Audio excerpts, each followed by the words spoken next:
friends, Florida Mortgage Gal here, and today we're going to do something a little bit different. We're going to do real estate Q&A.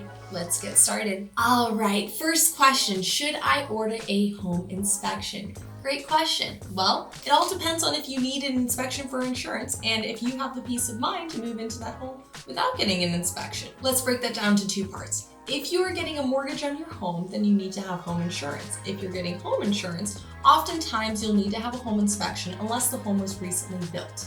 If the home was recently built, maybe you don't want to get an inspection. Maybe you don't want to spend the money on an inspection. That's okay. That is completely your prerogative. If it's not required for you, that's your decision.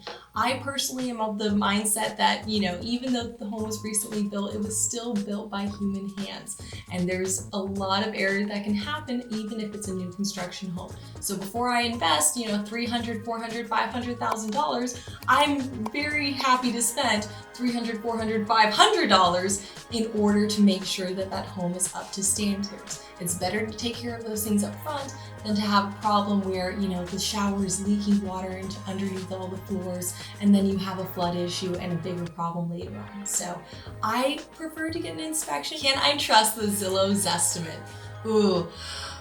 So there's a lot of articles on this, and there's a lot of cases where people working in Zillow have actually sold their homes at a very different amount than the Zillow Zesimate, which is kind of funny and ironic.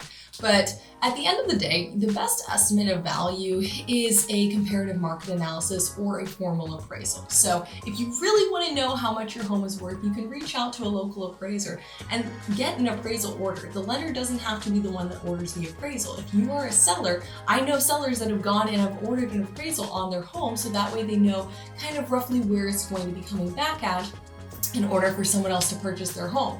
However, just because one appraiser or the appraiser you hired said that it's worth that amount does not mean that that's going to be the same appraised value as your buyer's lender's appraiser is going to give to the home. Because something could change in the meantime. There could be a new sale that happens and closes in between, or even if the comparables are the same, some appraisers will adjust differently and assign a different value to the home. But that is going to be the best way to get the most accurate read on what your home is worth at the time. You can also have a real estate agent that you trust and know and that knows the market well to go ahead and perform something called a comparative market analysis. They will go to the MLS, they'll save and download a few homes that are similar to your home, homes that have sold recently. Make sure that they're not doing the comparative market analysis for homes on the market.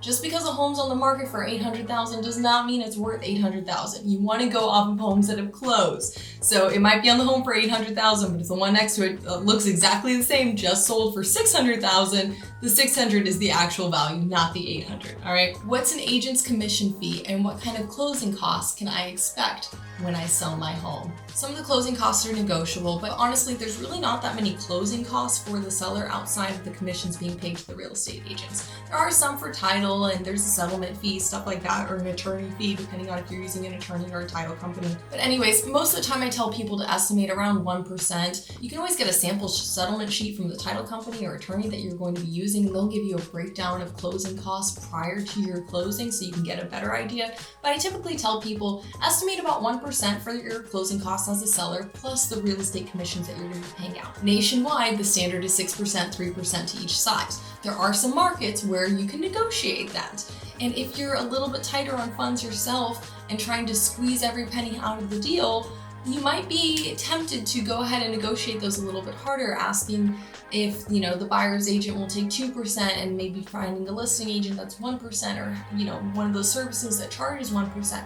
However, there's always a cost to value trade-off. If you're paying someone less, you're going to get less. What's the adage? You can get it fast and cheap, but it won't be well done. You can get it cheap and well done, but it won't be fast. You can get it well done and fast, but it won't be cheap. There's always a trade-off. If you're cutting someone's pay, they're not going to prioritize your listing. They're not going to bring the same amount of effort to it as if they were getting the full value for their time. So things to keep in mind. You can always interview a couple different agents to see what kind of value you'll be getting back for your money on it. I would recommend not cutting their commissions if you're looking for someone that's really going to provide the value. And also if you're wanting to make sure that the buyer's agents are prioritizing your listing. If the buyer's agents look and they see that you're not paying them much, they might just skip over your home and show their buyers the next home out there. After all, they are the ones in control most of the time of the homes that their buyers see. So just food for thought on that. If you are in Florida, one of the things that I would recommend to save a little bit of money on closing is to use a title company versus a real estate attorney. Depends on the price point that you're in, depends on the complications associated with the deal, but oftentimes title companies will have a cheaper settlement fee than a real estate attorney, and they'll be a little bit more available than an attorney who's in depositions or in all sorts of other court events. When should I do my final walkthrough? Ooh, this is a good one. So your final walkthrough is when you visit the property right before you close on the property, okay? So you've been under contract for a month, 2 months, 45 days, whatever it is, and you're ready to go ahead and go to the closing table, sign off, and that property is yours. You might have already even transferred your final amount, your wire, to the title company to pay for the home. However, I would always recommend that you do a final walkthrough, or at least send your real estate agent if you cannot at all make it.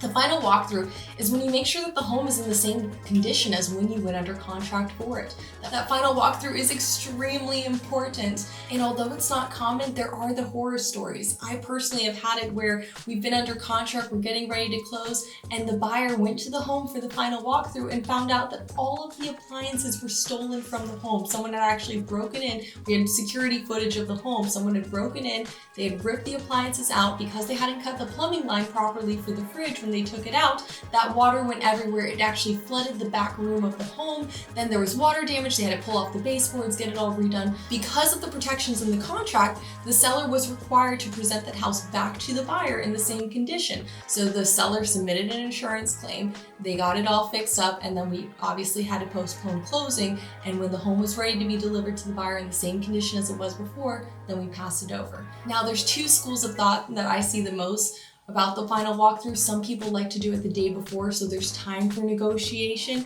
However, you can always cancel the closing if things aren't right. Me personally, I prefer we were doing the final walkthrough right before going to closing, because again, heaven forbid that something is missed between the time that you do the final walkthrough and closing. That problem is now yours. You are the owner of that home. If someone forgot to turn off a valve, that now the home is flooded, it's your problem. So my advice is to do the final walkthrough as close as you can to the actual closing. What is escrow? All right, so escrow is a confusing word that honestly just means reserve. All right, and there's two different times that you'll hear the word escrow in reference to a real estate transaction and closing. You'll have the first escrow account, or the first deposit, reserve, earnest money deposit, whatever you want to call it. That first deposit amount is placed in an escrow account, a savings, a reserve account to be used towards your down payment and closing costs later on. Now, that escrow account actually closes out on the day of closing, and in most cases, a new escrow account is open at the day of closing. That, again, meaning reserve, that escrow account is an account held by your mortgage company to pay out your taxes and insurance when those bills come through once a year. So you put a portion, or 1/12 of that bill's amount, into your escrow account every month. And then when that bill comes due, the mortgage company will go ahead and pay that out from your escrow account. Now, there are times that your escrow account will get overcharged. Maybe your insurance bill went way up, or your tax bill, and even though you have a fixed rate mortgage, your escrow account will cause your payment to fluctuate because it's not properly funded.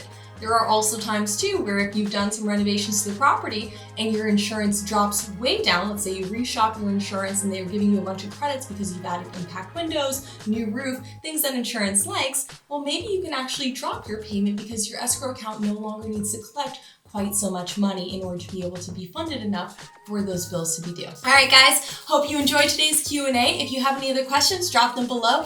Feel free to like and subscribe for more of this content. Take care. Bye-bye.